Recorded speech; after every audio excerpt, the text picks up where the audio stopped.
Hi everyone, welcome to Ishi TV. I'm Aekta Kapoor. Today I'm in conversation with Bhaktiveda Dhaul Taragi, who's an expressive arts therapist now based in Bangalore. She runs Praanah, an organization that has set out to promote emotional well-being in people. They work with people of all age groups and they use mediums such as dance, music, visual arts, breathwork, and drama to help people express and articulate their true emotions. So let's talk to Bhaktiveda about her work and what has she learned in all these years.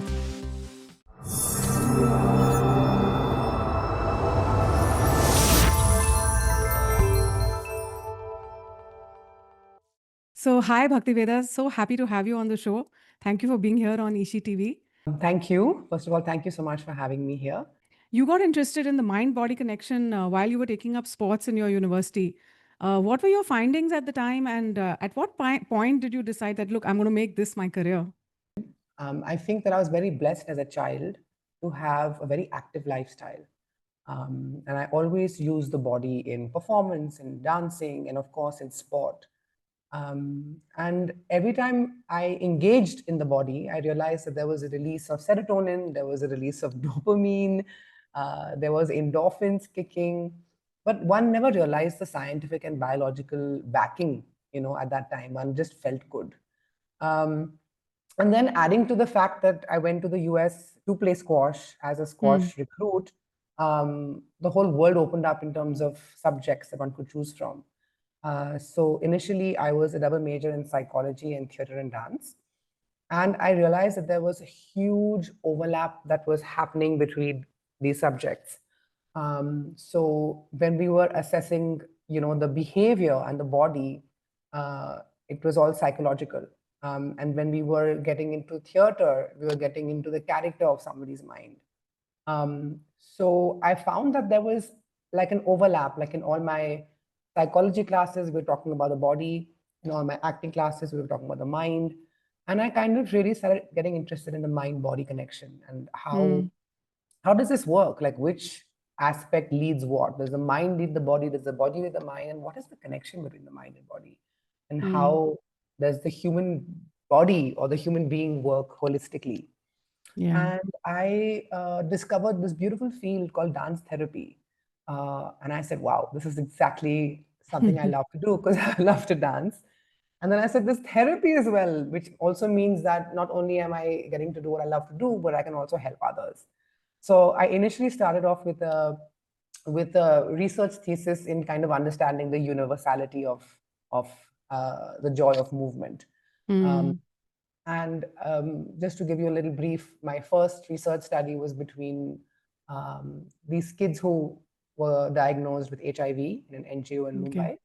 And my cross cultural analysis was with a child in the US in a kindergarten who had behavioral issues and would only listen in a dance class. So Wow. obviously the idea was very, very solid at that time in the sense that whether you are somebody who has a chronic illness or you're somebody who can't pay attention, um, engaging in your body and engaging in dance and movement can really help in improving your mood or helping you pay attention. And there are many other thousand benefits. But this was my Hmm. initial finding when I was a student in college. Wow, great. So now you are a, pioneering, expressive arts therapist in India. And art actually encompasses a lot of different things. There's music, there's dance, there's, painting, there's whatever, pottery, all kinds of things. So how do you, as a therapist, decide what kind of art would suit which of your clients? When I kind of started off my research with dance therapy, I obviously fell in love with it, and I still am. But I also realized that not every human being can use their body as the primal vehicle for healing. Um, Hmm. if somebody is on a wheelchair, if somebody's had an injury, somebody has severe trauma, stuck in their bodies, or even things like depression, where there is Hmm. inability to want to move the physical being. I then discovered expressive arts, which is like an umbrella which encompasses all the different healing arts. So, as you said, we include movement and visual art, poetry, journaling, crafts, clay. There's everything that can actually come out And I'm saying come out because when I use the arts, it kind of helps people get stuck emotions out. Um, Mm, so essentially, I would say that different things work for different people, but the combination of it all works beautifully for everyone. mm, So, like for mm, example, let's say if somebody was in a wheelchair and I couldn't expect them to get up and dance, I would modify that to maybe include some hand movements or something that still engages the body and gives them that sense of being involved, and also have the joy of feeling good with all the the serotonin and dopamine kicking in. mm, And then essentially also, like in the 1950s, for example, after the Second World War, art mm, therapy was kind of was birthed in the refugee camps because there were children who were so shell shocked seeing all these sights and scenes of the war and blood and death and loss of loved ones, that these children were actually shell shocked and were not able to open their mouths and speak. And somebody mm, came and gave them some art materials, and then they started, drawing. And when they were drawing, they started drawing what was on their mind. They were not asked mm, to draw what the teacher wanted them to draw. So when they were drawing what was on their mind, they were drawing, guns and blood, and it kind of gave them an opportunity to speak about the situation, and it helped them kind of separate themselves from getting overwhelmed by the emotion through the art. So mm, art therapy, I think, was kind of like birthed at that time, and it has different applications for different people. So I would say, mm, like for children and even people who are on the borders, who are going through a lot of trauma with wars and violence, and it's trauma that's very, very deeply embedded, and the arts really help in finding a safe, non I would say, um, not very intrusive way. It helps you get out emotions that normally mm, would be very hard to talk about. mm. So, when we are small kids, we do all kinds of art. We have clay and we have paint and we do all kinds of things. But as we grow older, we begin to develop all kinds of inhibitions around actually expressing ourselves through art. So, do you think our structured school systems, that is what actually kills the artist in us? What are your thoughts about that? So, my favorite quote is by Pablo Picasso, where he says that every child is born an artist. The only problem is staying one as he grows up. And this applies so beautifully to everyone, because I feel like every human being is an artist. And it does not have to be art that is commercially viable or sellable. Um, but just the fact that we have a voice and that we have the ability to move our fingers and we have the ability to move our bodies, we are creative beings, and we should be engaging in connecting to our primal selves a little bit. I'm very happy in the sense that human beings could have been like wild, crazy creatures if we didn't have the conditioning of society. But at the same time, we are losing that essence of our primal communication through a lot of mental conditioning. So essentially, I would say that yes, I do feel like sometimes, the school system might have an impact. And I do know that now, compared to the traditional boards, you have more progressive boards. And I'm saying boards in terms of like educational boards that are now having more inclusive and more progressive curriculums. So there is a change, definitely, since in the last 30, 40 years. But also now with the internet and AI, education in itself is changing and evolving every day. We've come a very, very long way. So I would say that what's happening is that we are getting lost in what is popular, and what is popular is taking us away from our truth and our essence. So Mm, it's like a juxtaposition almost. And I feel like, mm, in schools, since we're talking about schools, teachers are very important in this aspect, because no matter what your curriculum is, that teacher is your guide, and how she speaks to you and what she says to you can make or break your entire mental framework. Um, so first of all, a lot of art in school is taught by copying. So teachers are like, okay, now you have to copy this, and of course, skill and art and all of that is a different system. And I'm not saying mm, that one should not fine tune their skills and be like fine artists. Of course, they can, mm, should. But there are a lot of people who do not have that gift, and for them, art is expression and communication. That is kind of taking a toll on our kids. And I think also, along with that, the way the teachers speak to the children is very important. Like, I have this favorite example of two children sitting together in a class, and the teacher comes up to my desk partner and she's applauding my partner for the amazing image that she's copied. And just the fact that my desk partner has received a compliment and I haven't, it's already taken my own confidence and self-esteem, given a big blow to it. And then I don't want to engage in any art form because I was not complimented for it. And I was just realizing that actually each art form informs the other. There's a kind of a universality of arts. They all meet somewhere in the center. I think because essentially even the creation of the universe is art. So anybody who is artistic, I feel, can also engage in multiple modalities. Like, for example, if somebody is confident in singing, they will be more confident in engaging in another art form. So there is definitely multiple things that can, transpire. But I just feel like expression and art needs to be given a voice. And even if schools start a self-expression class once a week, that should be enough. That one is not taking them away from the curriculum, but is also honoring their own individual growth as human beings. So things have changed definitely, but I don't know if there's going to be improvement, but there's lots of growth needed in this space for sure. Right. When we were talking earlier, you were talking about, letting the divine energy also come through.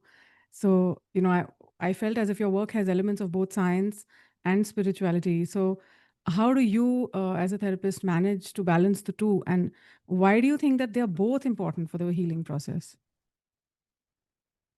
So I feel essentially, I think the integration of science, art, and spirituality in healing is a kind of a very holistic approach that recognizes the complexity of the human being and human well-being. Right. Human beings are complex. We have multiple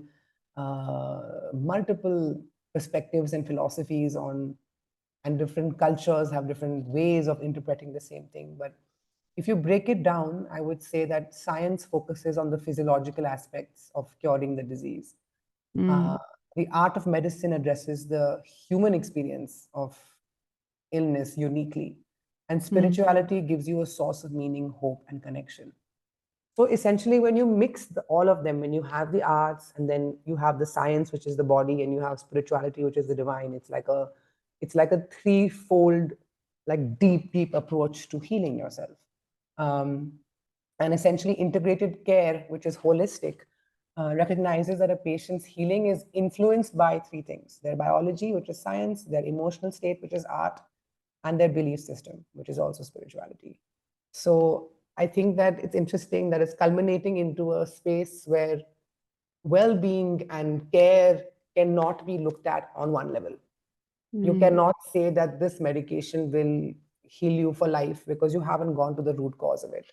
And we really believe that things are psychosomatic. So when I was studying the mind-body connection, we realized that things that are happening in the mind affect the body. So a lot of times people who have physical issues are dealing with emotional suppression or high levels of stress, and kind of using the integrated way to excavate it. Otherwise, there's going to be elements of it lingering on unless you use a multiple approach to healing. So there's no just one prescription that will make you okay. It has to be. I feel like each individual is unique. Their biology, their genetics, their life experience. There's so many multiple things. One pill is not going to suffice for every human being. So I do. I mean, I'm not averse. Western medicine and science. I think it's fabulous. It's saving people's lives. Surgeries are great if needed. But I just feel that the everyday healing and everyday emotions that people are dealing with can be done a little more holistically. And then if we do this, then we're preventing ourselves from getting to that space of being in a chronic illness. So essentially, yeah, I would just say this integration kind of helps an individual, instead of actually just curing themselves, totally healing themselves so that they can Right. return to wholeness again. Right. Right. So, how different is expressive arts therapy when compared with, psychotherapy or other kinds of talk therapy? So essentially, talk therapy is predominantly based on the talk, right? On the conversation. And the conversation eventually is led by the mind, by the cognitive Mm, aspect of the body. mm, So, which is great because people need to have someone that they can express themselves to verbally. But where expressive art therapy comes in is that there is a lot more that's happening in your body than just what your mind thinks is happening. mm, So if you are my therapist and I'm talking to you 4 or 5, I've talked to you 5 times and there's nothing else left to say. How are you going to help me? So when I have expressive arts, I can take them deeper. I can take them deeper into what's emerging for them, what's arising for them, what's happening for them, and they can maneuver their life through their problems with the arts. And now I have a certification course that I'm teaching, and a lot of therapists are coming in to integrate arts in their practice. And the feedback I'm getting is that it's very, very powerful and it really helps them um, access deeper issues in terms of like a more holistic approach than just finding a very one level psychological explanation of how what I think is happening. There's a lot more that's happening in the whole body that expressive arts kind of touches on. mm. And I guess you can never run out of things to say if you're using art. Because it's beyond words. So the Yeah. beautiful thing about expressive art therapy is we believe in non-verbal communication. So we're finding different ways of engaging and being in this world through our own creation. Mm, Um, and which is why it works very well for children on the spectrum with special needs, because no one is giving you the pressure of having to be able to verbally speak. You know, mm, there's a beautiful saying which is words cannot express how I feel.